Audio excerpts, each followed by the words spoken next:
അസ്സലാമലൈക്കും. Welcome to Salalah kitchen. ഇന്ന് കൈമാത്ത് റെഡിയാക്കുന്നത് എങ്ങനെയെന്ന് നോക്കാം. ഇതൊരു അറബിക് റെസിപ്പിയാണ്. അതിനുവേണ്ടി ഒരു ബൗൾ എടുക്കാം. ഒരു മുട്ട എടുത്തിട്ടുണ്ട്. മുട്ട പൊട്ടിച്ചൊഴിക്കാം. 1/4 ടീസ്പൂൺ ഉപ്പിട്ട് കൊടുക്കാം. അതിലേക്ക് അത് നന്നായിട്ടൊന്ന് കലക്കി കൊടുക്കാം.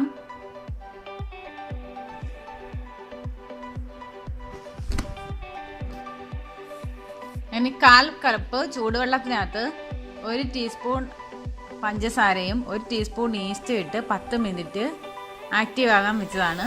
അത് ഇതിലേക്ക് ഒഴിച്ചു കൊടുക്കാം. 1/2 കപ്പ് മൈദ എടുത്തിട്ടുണ്ട്. മൈദ കുറച്ച് ഇട്ട് കൊടുക്കാം.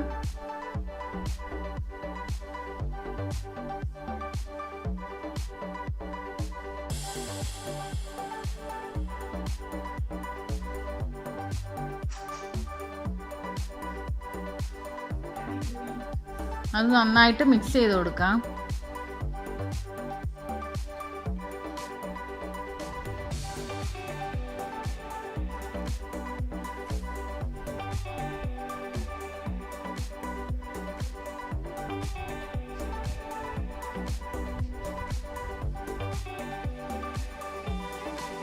അത് ഇളം ചൂടുവെള്ളം ഒഴിച്ച് നന്നായിട്ടൊന്ന് കുഴച്ചെടുക്കണം. ഇത് ഈ പരുവത്തിലായിരിക്കണം കുഴച്ചെടുക്കുന്നത്. ഇനി ഇത് എയർ ടൈറ്റായിട്ട് അടച്ചു വെച്ചിട്ട് 1 മണിക്കൂർ പൊങ്ങാനായിട്ട് വെക്കാം. മാവ് നന്നായിട്ട് പൊന്തി വന്നിട്ടുണ്ട്. ഒരു പാനകത്ത് എണ്ണ ചൂടാക്കാൻ വെച്ചിട്ടുണ്ട്. എണ്ണ നന്നായിട്ട് ചൂടായി വന്നിട്ടുണ്ട്. അതിലേക്ക് ഇത് ചെറിയ ചെറിയ ബോളാക്കി എണ്ണയിലേക്ക് ഇട്ട് കൊടുക്കാം.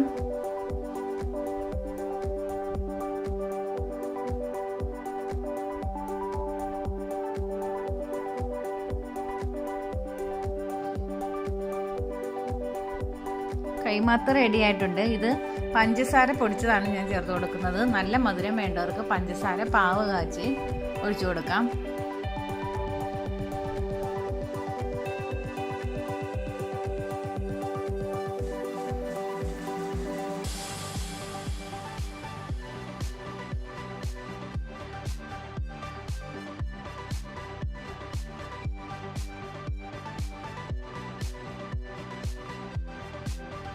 ഇതെല്ലാവരും ലൈക്ക് ചെയ്യണം, ഷെയർ ചെയ്യണം, സബ്സ്ക്രൈബ് ചെയ്യണം. Thank you for watching.